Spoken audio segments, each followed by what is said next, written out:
Now let's take a look at the language box just below that dialogue. It's just before activity 13.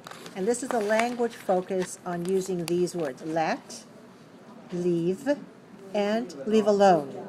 So we use let, leave, and leave alone when we talk about safety, when we talk about children and safety. These words are very useful.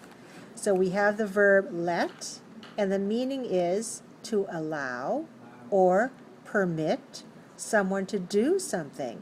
For example, don't let Eric eat any cookies with nuts. Now the word leave has more than one meaning. One meaning is to go away from. For example, when Eric's mother leaves, he cries. Does that happen often with babies? Yes. When they see their mommy leave, they start, Mommy.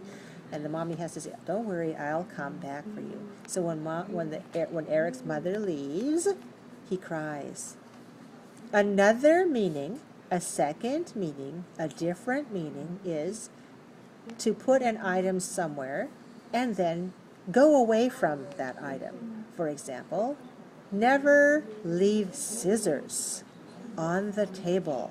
That means don't take the scissors, put them down on the table, and then walk away.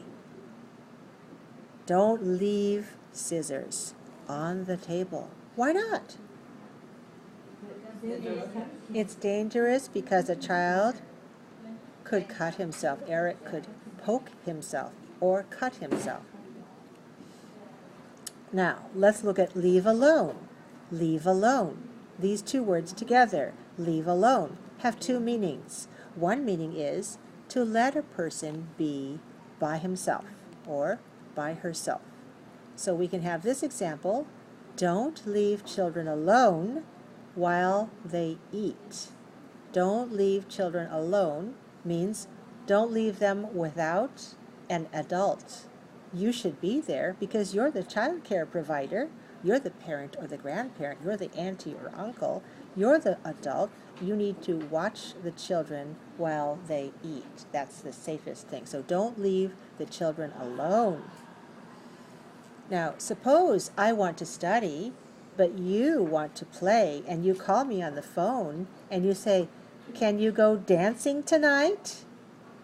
I said, no, I have to study. I have many things to do. I would like to go dancing, but no, I'm going to stay home. Leave me alone. Don't bother me. Don't tell me how fun it is at the dance hall and how nice the music. Don't tell me. Just leave me alone. Don't talk to me about that.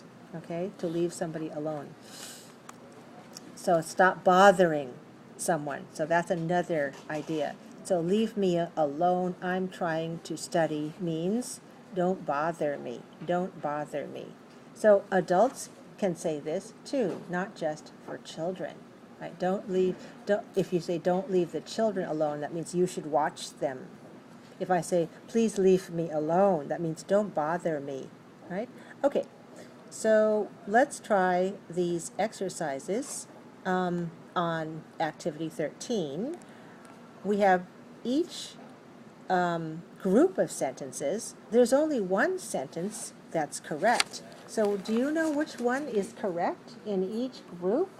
So how about in the first group?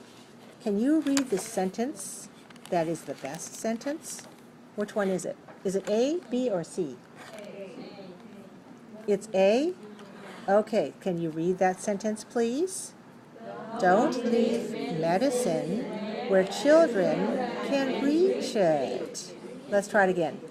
Don't leave medicine where children can reach it. Okay, how about in group 2? You have 3 sentences there. Which one do you think is the best? B. All right, let's read the second one, B. Her father leaves for work at 7 o'clock. Again, her father leaves for work at 7 o'clock. Now, turn the page and look at group 3. In group 3, which Which sentence do you choose as the best? A. All right, let's read that one. Don't let a child run while carrying sharp objects. Again, don't let a child run while carrying sharp objects. Number 4, I think there's a word missing in the second sentence. There's a verb missing, so it should be the verb leave. Could you write that in your book? Because this one is missing the word. So the first one is never leave objects where a child can trip. The second one is never leave objects alone where a child can trip.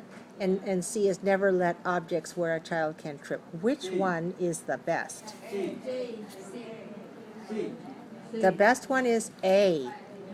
Never leave objects where a child can trip. Again, never leave objects where a child can trip. All right, what do you have for number 5? Which of these do you choose as the best sentence? Okay, C. I agree with you. Let's say that one. Don't let a child eat large pieces of food. Again, don't let a child eat large pieces of food. Number 6, which do you choose? Which one is the best? C is the best. Let's say that. Don't let children play with matches. Again, don't let children play with matches. Number 7, which one do you choose? B. All right, let's say that one. Don't leave a 2-year-old alone in the bathtub. Again, don't leave a 2-year-old alone in the bathtub. Or what? Or he will drown. Right, okay. Number 8, what do you choose? B or C? C or B? A or B?